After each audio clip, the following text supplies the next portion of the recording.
Welcome back to La La Land on CRN Digital Talk. That's Nettie Liddell. And that's Brett Chapin. We are going to be talking. We've been talking about Caught before we went to commercial, and we have on the line two of the amazingly talented creative forces behind the show: the writer David L. Ray and the producer Jason Loh. Hi guys, how are you? Hey Brett, hey great. Nettie. How are you guys doing? We're great. Thank you so much for calling in. Thank you for having us. Of course, I am alive still. You are. You are a powerhouse. So just to give our audience real quick a little background on how we came to be involved with the show. Yeah. There was a Sunday a couple of months ago where I saw that my friend Sarah Stuckey was working on this show, Caught, the play. And on a whim, I went out and saw it one Sunday afternoon and was completely blown away by what was going on stage. And that was around the time this show was starting. And so we both, after seeing it, said we need to get these guys on the show and involved. Oh, and this is the longest running show currently playing in Los Angeles at 10 months. Guys, did you ever have any clue that it would go on as long as it has? Jason and David? I mean, I'll start off, and then I'll let David jump in. So, I Sure. mean, I think as any artist in Los Angeles, and by the way, thank you guys. I mean, certainly you've been the most amazing supporters, not only for us, but for the larger Los Angeles arts community. And you guys just having this show and bringing on local artists, I just think it's wonderful. Thank you. Regarding Thanks. the length of the run, I think one hopes, like anyone hopes, when you're launching a new show, that you're going to find something that hopefully finds an audience first and resonates with them. And although we hoped for it, I mean, goodness, I mean, it's all our hopes have been exceeded, and it's really just been such a blessing to have audience members come time and time again and just be able to enjoy the show and share it with their friends and family. It's really just been truly a blessing. I can imagine that you've gotten a lot of compliments in the lobby after the show. What kind of things are people saying about the show? What kind of good feedback are you getting? Is there a particular thing that somebody said about the show that really sticks out in your mind? I think it was, this is David, I think there was, I think it might have been our opening night. This is one that really sticks out to me, is it was, as you know, at the end of Act 1, it's a tearjerker, and this young lady she was sitting in the back row, she stood up, and she just made an announcement, I need Kleenex, I need tissue, and everybody turned around and was offering her Kleenex and tissue, and after the show, she was just so grateful, and she said that it was an argument that the main argument at the end of Act 1, it was something that she had wished that she could have with some of her family and have the results that the actors have, the characters in the play have. So I just love when they can identify with it and make it personal for themselves. Mm. What made you come about to start writing this show? When did you start writing this show? So I started writing it probably 3 years ago, but the seed was planted. I don't know if you guys were around then, but I know you were around, but in LA it was called Prop 22, and it was also called the Night Initiative. And that's when I started creating this idea of a play about gay marriage, and particularly the protagonist, Darlene.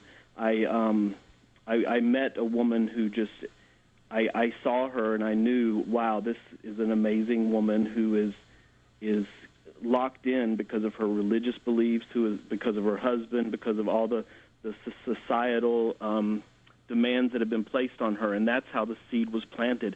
And then fast forward to like 3 years ago, I started writing it, and then when Prop 8 passed, I kind of put it away for a while and started thinking of other ideas for new scripts, but I just couldn't move on until I finished Caught. And so I was basically finishing it so that I could move on to something else, and we shared it with some LA audiences as a reading, and they loved it, so here we are, one of the longest-running shows in LA right now.